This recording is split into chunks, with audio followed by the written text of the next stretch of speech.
ज्ञान यज्ञेन चापि अन्ये यजंतो माम उपासते एकत्वेन पृथकत्वेन बहुधा विश्वतो मुखम। नमस्कार मित्रों। ये जो श्लोक है भगवद गीता के 9वें अध्याय का 15वां श्लोक है, जिसे हम आज गहराई से समझेंगे। तो आइए सबसे पहले इसके अर्थ को समझते हैं। तो जो श्लोक है वो कहता है, ज्ञान यज्ञेन चापि अन्ये, अर्थात ज्ञान यज्ञ द्वारा और भी अन्य, यजंतो माम उपासते, अर्थात यज्ञ द्वारा उपासना करते हैं, एकत्वेन पृथकत्वेन, अर्थात एकता द्वारा पृथकता द्वारा, बहुधा विश्वतो मुखम, अर्थात बहुत सारे विश्व रूप को। तो इस श्लोक में श्री कृष्ण पूजा करने के या उपासना करने के बहुत से मार्गों का उल्लेख कर रहे हैं। तो वो कहते हैं कि कुछ लोग मेरी उपासना करते हैं ज्ञान यज्ञ द्वारा, वहीं पर दूसरे जो हैं वो मेरी उपासना करते हैं और दूसरे अन्य यज्ञों द्वारा।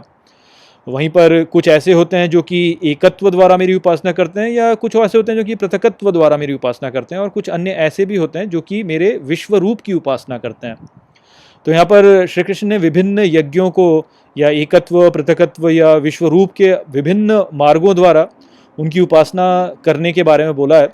और यहाँ पे उनका जो अर्थ है वो वास्तव में यही है कि विभिन्न विभिन्न लोग विभिन्न विभिन्न रूपों से श्री कृष्ण की उपासना करते हैं, और इन सभी मार्गों में से कोई भी ऐसा मार्ग ऐसा नहीं है जिसको कि आप कहेंगे कि ये सबसे उत्तम है। नहीं, आप ये भी नहीं कह सकते कि कोई भी ऐसा मार्ग है जो कि इनमें से अच्छा नहीं है। तो सभी मार्ग यहाँ पर जो है वह अच्छे मार्ग हैं, और व्यक्ति जो होता है वो अपने गुणों के अनुरूप ईश्वर की उपासना करता है। तो यदि कोई आपसे व्यक्ति ऐसा कहता है कि मेरा मार्ग का अनुसरण करो, ये जो मार्ग है यही सबसे उत्तम है और बाकी जो मार्ग हैं वो सभी अच्छे नहीं है, तो आपको ऐसे व्यक्ति से सावधान रहना चाहिए, क्योंकि ऐसा जो व्यक्ति है वो वास्तव में अपने जो उपासना के मार्ग है उसको उत्तम समझता है। तो इस प्रकार से वह उसकी उपासना के मार्ग से बंधा हुआ है, और यदि आप उसके साथ में रहेंगे तो वो आपको उसकी उपासना के मार्ग में ही बांधने का प्रयास करेगा। तो ऐसे बंधन में मत फंसिए। सभी उपासनाओं के मार्गों की ओर एक खुला रुझान रखिए और समझने का प्रयास कीजिए कि व्यक्ति जो होता है वह अपने गुण के अनुसार ईश्वर की उपासना करता है, और यदि वह किसी दूसरे को हानि नहीं पहुंचा रहा है अपनी उपासना के मार्ग द्वारा, तो उसके मार्ग का हमें सम्मान करना चाहिए। तो कोई लोग होते हैं जो कि परमात्मा को समझ करके उसकी उपासना करते हैं। तो ऐसे जो लोग हैं जो कि परमात्मा को ठीक प्रकार से समझने का प्रयास कर रहे हैं, वो ज्ञान यज्ञ कर रहे हैं और ज्ञान यज्ञ के द्वारा वह परमात्मा तक पहुंचने का प्रयास कर रहे हैं। वहीं पे कई अन्य होते हैं जो कि अपने त्याग द्वारा या अपने निस्वार्थ कर्म द्वारा ईश्वर तक पहुंचने का प्रयास करते हैं।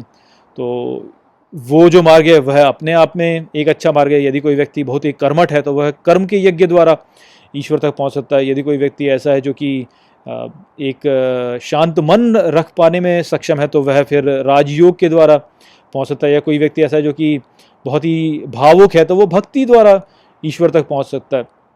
तो ये विभिन्न यज्ञ हैं जिसके द्वारा व्यक्ति जो है वह ईश्वर तक पहुंच सकता है। कुछ ऐसे व्यक्ति होते हैं जो कि ईश्वर के साथ में एक होकर के उसकी उपासना करते हैं, तो ये अद्वैत का विचार हो गया। तो उस प्रकार से लोग ईश्वर को प्राप्त करने का प्रयास करते हैं। कुछ ऐसे होते हैं जो कि स्वयं को ईश्वर से भिन्न बनाकर उसके सेवक के रूप में उसकी उपासना करते हैं, तो ये जो है द्वैत का मार्ग हो गया। या कुछ ऐसे होते हैं जो कि इस संपूर्ण सृष्टि को दिव्य मान करके सभी वस्तुओं को यहाँ पे दिव्य मानता है और स्वयं को भी इस दिव्य का एक अंश मान करके परमात्मा की उपासना करता है। तो ऐसा जो व्यक्ति है वह विशिष्ट अद्वैत का पालन कर रहा है। तो ये सभी विभिन्न विभिन्न प्रकार के मार्ग हैं जिसके द्वारा व्यक्ति जो है दिव्य के साथ में एक हो सकता है, और इसमें से कोई भी एक मार्ग दूसरे से उत्तम नहीं है। सभी मार्ग अपने अपने स्थान पर उचित हैं। जिस प्रकार से व्यक्ति का व्यक्तित्व है उसी प्रकार से वह इन मार्गों का अनुसरण कर सकता है। और ये बहुत ही दुर्भाग्य की बात है कि लोग जो हैं अपनी पूजा पद्धति को दूसरों से अच्छा मान करके एक दूसरे के साथ में झगड़ते रहते हैं और ये कहते हैं कि नहीं, मेरी पूजा पद्धति अच्छी है, तुम्हारी पूजा पद्धति जो है वो उतनी अच्छी नहीं है। इस प्रकार के कार्य हमको नहीं करने चाहिए। इस प्रकार से हम केवल अपना समय व्यर्थ कर रहे हैं कि मेरी पूजा पद्धति अच्छी है, तुम्हारी पूजा पद्धति अच्छी नहीं है। तो ये इस प्रकार के कार्यों में अपना समय व्यर्थ करने के विपरीत हमें वास्तव में केवल परमात्मा तक पहुँचने का प्रयास करना चाहिए। और हमें ये समझना चाहिए कि हर व्यक्ति अपने आप में अनूठा है, और उस व्यक्ति का उसके परमात्मा के साथ में जो संबंध है वह अनूठा है। तो उस अनूठे संबंध के रूप में वह परमात्मा की उपासना कर रहा है। और हमें ये समझना चाहिए कि हर व्यक्ति की उपासना इस प्रकार से एक उचित मार्ग है। हम नहीं जानते कि वो व्यक्ति किस प्रकार से परमात्मा के साथ में संबंध रखता है। हम अपने परमात्मा के साथ में संबंध को समझ सकते हैं। तो हम अपने अनुसार अपने मार्ग का अनुसरण करें और सामने वाला जो व्यक्ति है वो उसके अनुसार उसके मार्ग का अनुसरण करे। ऐसे यदि हम करेंगे तो ही वास्तव में सामंजस्य बना रहेगा समाज में। तो हमें ये नहीं सोचना चाहिए कि एक मार्ग अच्छा है या दूसरा मार्ग बेकार है। सभी मार्ग अपने आप में अच्छे हैं।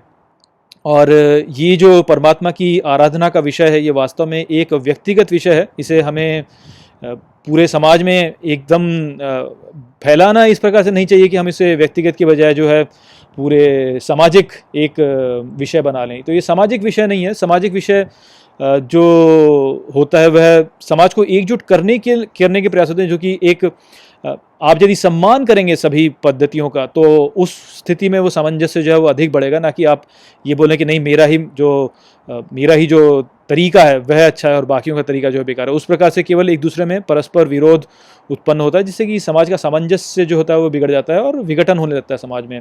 यदि आप सभी के मार्गों का आप सम्मान करेंगे तो उस स्थिति में होगा यही कि हर कोई एक दूसरे का सम्मान करेगा और सब लोग साथ में आ जाएंगे, एकजुट होकर रहेंगे और उससे समाज जो होता है वो दृढ़ बनता है। तो हमें सभी पद्धतियों का सम्मान करना चाहिए। केवल हमें ये ध्यान रखना चाहिए कि कोई ऐसी पद्धति ना आ जाए जो कि दूसरों की पूजा पद्धति में हस्तक्षेप कर रही है। यदि कोई ऐसी पद्धति आती है जो कि दूसरों की पूजा पद्धति में हस्तक्षेप करने लगती है तब हमें उसका विरोध करना चाहिए, अन्यथा हमें सभी की पूजा पद्धतियों का सम्मान करना चाहिए। तो यही बात थी जो कि यहाँ पर श्री कृष्ण ने अर्जुन से कही। आशा करता हूँ कि मैंने इस श्लोक को आपको अच्छे से समझा दिया होगा। चलिए इसी के साथ इस वीडियो को यहीं पर समाप्त करते हैं। नमस्ते।